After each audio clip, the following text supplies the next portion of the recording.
요즘 뉴스를 보면 이런 이야기가 자주 등장합니다. 원달러 환율이 1,500원, 심지어 1,600원까지 갈 수도 있다. 불과 몇 년 전만 해도 1,100원대 환율이 익숙했던 사람들에게는 이 숫자 자체가 꽤 낯설고 때로는 불안하게 들릴 수 있습니다. 실제로 최근 열린 한 경제 컨퍼런스에서 김대종 세종대 교수는 지정학 리스크와 글로벌 금리 환경을 언급하며 원달러 환율이 1,600원까지 갈 가능성도 완전히 배제할 수 없다는 경고를 내놓기도 했습니다. 또 다른 경제 분석에서는 앞으로의 금리 사이클과 환율 흐름을 함께 고려한 자산 배분 전략이 필요하다는 의견도 이어지고 있습니다. 예를 들어 경제학자 홍춘옥 대표는 환율의 단기 방향을 맞추기보다 자산을 여러 통화와 자산군으로 나누는 분산 전략이 개인 투자자에게 더 현실적인 대응이라고 강조하기도 했습니다. 하지만 이 이야기는 단순히 거시경제, 숫자에 대한 논쟁만은 아닙니다. 특히 40대 이후 세대에게 환율이라는 숫자는 훨씬 더 현실적인 문제입니다. 퇴직 이후 사용할 자산의 가치,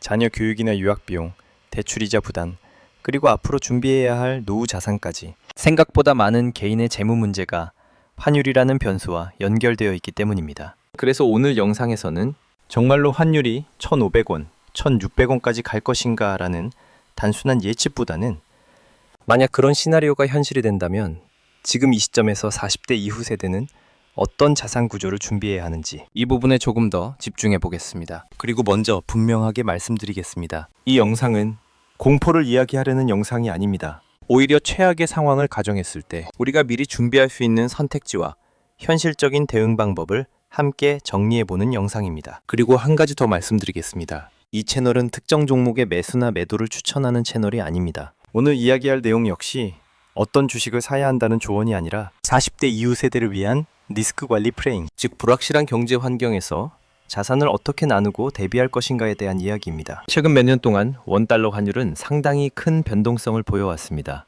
불과 몇 년 전만 해도 1,100원대 환율이 비교적 안정적인 구간으로 여겨졌지만 이제는 1,400원대 환율이 반복적으로 등장하는 상황이 더 이상 낯설지 않게 되었습니다. 이 변화의 가장 큰 배경으로는 미국의 급격한 금리 인상을 들 수 있습니다. 미국이 높은 금리를 유지하면서 글로벌 자금은 자연스럽게 더 높은 수익률을 찾아 미국으로 이동하게 됩니다. 그 결과 달러는 강해지고 상대적으로 원화 같은 신흥국 통화는 약세 압력을 받게 되는 구조가 만들어집니다. 환율을 금리 사이클과 함께 보면 지금은 대체로 금리 정점 이후 완만한 하락 국면으로 진입하고 있다는 분석도 있습니다. 하지만 여기서 중요한 점이 하나 있습니다. 환율은 금리 하나만으로 결정되는 변수가 아니라는 것입니다. 최근 몇 년 사이에는 지정학적 긴장, 글로벌 부채 문제, 그리고 미중 갈등 같은 무역 질서의 변화까지 겹치면서 환율이 단순히 금리 변화만으로 안정되기 어려운 환경이 만들어지고 있다는 분석도 나오고 있습니다. 이런 맥락에서 2025년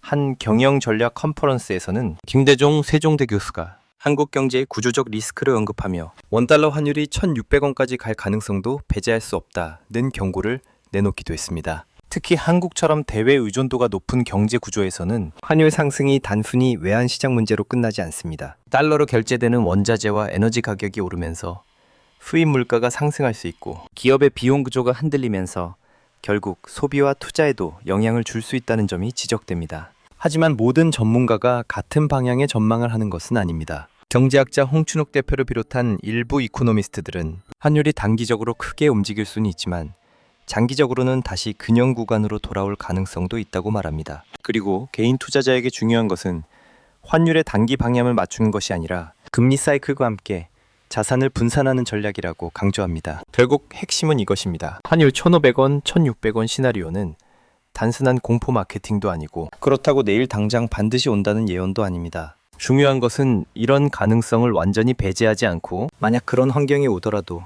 내 자산 구조가 버틸 수 있도록 미리 준비해두는 태도입니다. 그렇다면 하나의 가정을 해보겠습니다. 만약 원달러 환율이 1,500원 혹은 1,600원 수준까지 올라간다면 실제로 경제에서는 어떤 변화가 나타날까요? 이 부분을 지나치게 공포스럽게 볼 필요는 없습니다.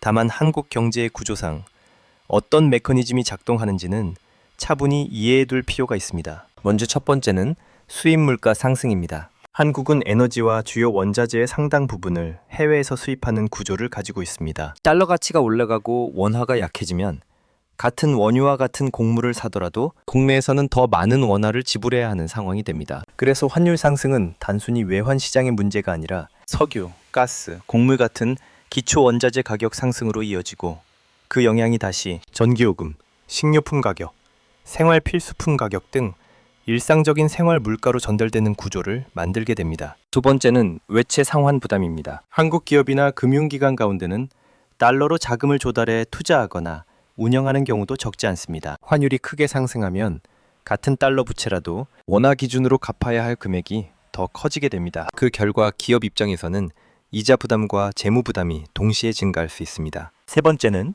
외국인 자금 흐름의 변화입니다. 환율이 급등하는 시기에는 글로벌 투자자들이 그 나라 금융시장에 대해 더 신중한 시각을 가지는 경우가 많습니다. 환율이 빠르게 상승하면 국제 투자자들은 이 시장에 어떤 리스크가 발생하고 있는 것은 아닐까 라는 신호로 받아들일 수 있기 때문입니다. 그 결과 주식시장이나 채권시장에서 외국인 자금이 일시적으로 빠져나가는 상황도 나타날 수 있습니다. 하지만 여기까지 이야기를 들으면 조금 막막하게 느껴질 수도 있습니다. 그래서 이 문제를 40대 이후 세대의 현실적인 언어로 다시 한번 정리해 보겠습니다. 환율이 크게 오른다는 것은 마트나 주유소에서 체감하는 생활 물가가 더 올라갈 수 있다는 의미이고, 기업 환경이 흔들리면 회사 실적이나 임금 상승 속도에도 영향이 나타날 수 있다는 의미이며, 금융시장의 변동성이 커지면 주식이나 펀드 같은 투자 계좌의 등락도 더 커질 수 있다는 뜻입니다. 하지만 여기서 가장 중요한 점이 하나 있습니다. 여기까지의 이야기는 위기를 강조하기 위한 것이 아닙니다. 오히려 중요한 것은 이런 환경에서도 어떤 준비가 가능한지를 차분히 정리해 보는 것입니다. 그래서 오늘 영상의 목적은 환율 상승을 더 무섭게 이야기하려는 것이 아니라, 만약 그런 상황이 온다면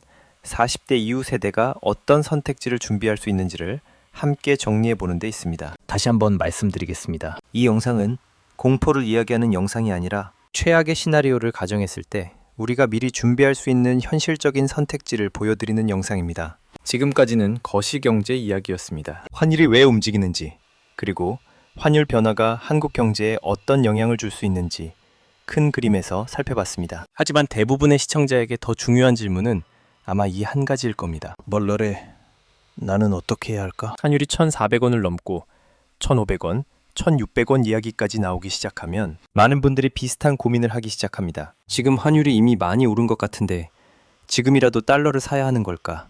아니면 이미 늦은 걸까? 또 어떤 분들은 이런 생각도 하실 수 있습니다. 내 자산 대부분이 원화 자산이라면 이대로 원화 자산만 가지고 있어도 괜찮은 걸까?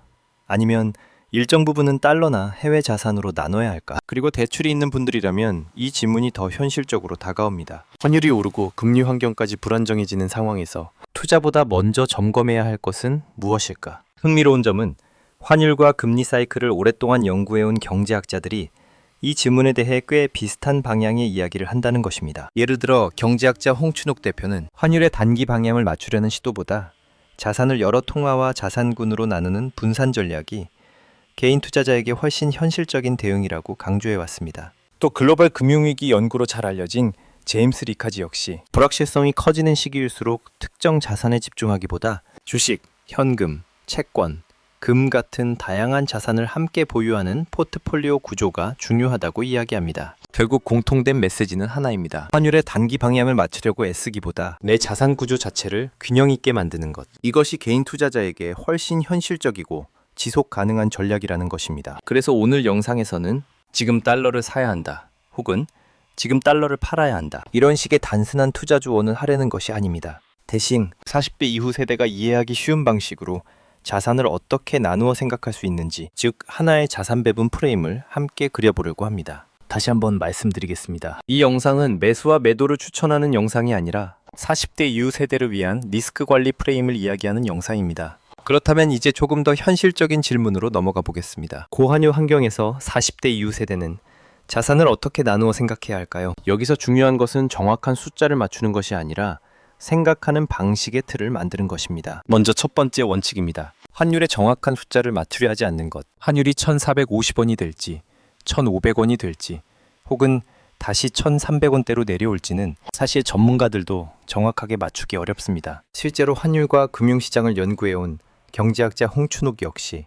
환율의 단기 방향을 맞추려 하기보다 구간을 기준으로 자산 비중을 조절하는 접근이 개인 투자자에게 더 현실적이라고 설명합니다. 그래서 많은 경제 분석에서는 환율을 정확한 숫자가 아니라 구간으로 생각하는 접근을 강조합니다. 예를 들어 환율이 매우 높은 구간에 들어왔을 때는 달러 자산의 비중을 조금 줄이고 환율이 비교적 안정되거나 과하게 낮아진 구간에서는 달러 자산을 다시 조금씩 늘리는 방식으로 구간 안에서 리밸런싱을 하는 전략입니다. 다시 말해 환율의 꼭대기나 바닥을 맞추려 하기보다 범위 안에서 천천히 비중을 조절하는 방식입니다. 두 번째 원칙은 자산 구조 자체를 여러 축으로 나누어 생각하는 것입니다. 예를 들어 40대 이후 일반적인 직장인을 기준으로 하나의 예시 프레임을 생각해 볼 수 있습니다. 이것은 절대 정답이 아니라 각자의 상황에 따라 조정되어야 하는 단순한 참고 구조입니다. 먼저 원화 기반의 현금, 예금, 채권 같은 안정자산이 약 40% 정도입니다. 이 자산은 높은 수익을 기대하기 위한 것이 아니라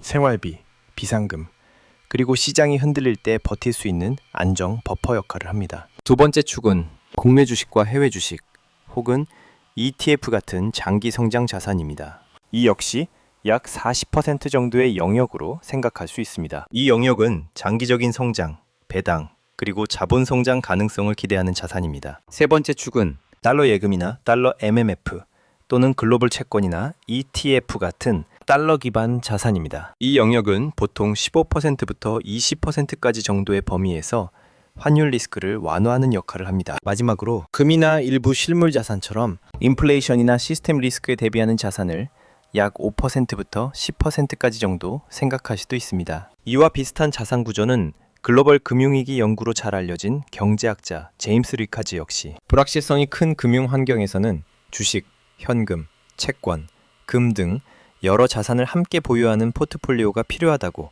강조해 왔습니다. 그리고 환율 환경에 따라 이 비중은 조금씩 조정될 수 있습니다. 예를 들어 환율이 1,500원에 가까워지는 구간이라면 달러 자산 비중을 20%에서 10%부터 15%까지 수준으로 줄이는 리밸런싱을 생각할 수 있고, 반대로 환율이 1,200원 근처로 안정되는 구간이라면 달러 자산을 다시 조금씩 늘리는 전략도 가능합니다. 세 번째 원칙은 대출이 있는 분들에게 특히 중요한 부분입니다. 부채가 많은 상황이라면 환율 투자보다 먼저 부채 구조를 점검하는 것이 우선입니다. 특히 변동금리 대출 비중이 높다면 고금리와 고환율 환경에서는 상환 계획을 점검하거나 가능하다면 금리 구조를 조정하는 것이 더 중요한 전략이 될 수도 있습니다. 왜냐하면 위기 상황에서 가장 위험한 것은 투자 기회를 놓치는 것이 아니라 버티지 못하고 중간에 시장에서 퇴장하게 되는 것이기 때문입니다. 그래서 어떤 경우에는 부채 관리 자체가 최고의 투자 전략이 될 수도 있습니다. 그리고 다시 한번 말씀드리겠습니다. 오늘 이야기한 자산 비중은 어디까지나 하나의 예시 프레임일 뿐입니다. 각자의 소득, 부채 규모, 자녀 계획, 은퇴 시점에 따라 자산 구조는 얼마든지 달라질 수 있습니다. 하지만 한 가지 중요한 원칙은 분명합니다. 환율이 1,500원이 되든 1,600원이 되든 내 자산이 원화 하나의 통화에만 몰려있지 않도록 구조를 만들어두는 것입니다. 이제 오늘 이야기의 핵심을 세 가지로 정리해 보겠습니다. 첫째, 환율 1,500원, 1,600원 시나리오는 단순한 공포 마케팅이라고만 볼 수는 없습니다. 글로벌 금리 환경, 지정학 리스크, 자본 이동 같은 여러 변수가 겹치면서 일부 경제학자들은 충분히 가능성을 열어두어야 한다고 이야기합니다. 하지만 그렇다고 내일 당장 반드시 일어날 것이라는 예언도 아닙니다. 중요한 것은 그 숫자 자체에 공포를 느끼는 것이 아니라 만약 그런 환경이 오더라도 내 자산 구조가 그 상황을 버틸 수 있는지 미리 점검해 보는 것입니다. 둘째, 환율의 방향을 정확히 맞추려 하기보다 원화 자산, 달러 자산, 실물 자산, 그리고 주식 자산을 여러 축으로 나누는 자산 배분 전략이 40대 이후 투자자에게 훨씬 더 중요한 접근이 될 수 있습니다. 실제로 글로벌 금융위기 연구로 알려진 경제학자 제임스 리카즈 역시 불확실성이 커질수록 특정 자산에 집중하기보다 현금, 채권, 주식, 금 같은 다양한 자산을 함께 보유하는 포트폴리오가 개인 투자자의 리스크를 낮출 수 있다고 강조해 왔습니다. 셋째, 대출이 많은 분들에게는 환율 투자보다 먼저 부채 구조와 현금 흐름 관리가 더 중요할 수 있습니다. 위기 상황에서 가장 위험한 것은 좋은 투자 기회를 놓치는 것이 아니라 버티지 못하고 중간에 시장에서 퇴장하게 되는 것이기 때문입니다. 그래서 어떤 경우에는 부채를 안정적으로 관리하는 것 자체가 가장 현실적인 투자 전략이 될 수도 있습니다. 마지막으로 다시 한번 말씀드리겠습니다. 이 영상은 공포를 이야기하는 영상이 아닙니다. 오히려 최악의 상황을 가정했을 때 우리가 어떤 준비를 할 수 있는지 차분하게 정리해보는 영상입니다. 그리고 이 채널 역시 특정 종목을 찍어드리는 채널이 아니라 40대 이후 세대를 위한 리스크 관리 프레임을 함께 만들어가는 채널이 될 것입니다. 만약 오늘 영상이 나이가 들수록 이런 돈 이야기를 제대로 들어본 적이 별로 없었다. 이렇게 느껴지셨다면 구독과 좋아요 한 번씩 눌러주시고 댓글에 자신의 상황, 예를 들어 나이, 대출 여부, 자산 구조 같은 것들을 간단히 남겨주시면 다음 영상에서는 40대 이후 세대를 위한 실제 사례 중심의 자산 전략을 더 구체적으로 이야기해 보겠습니다.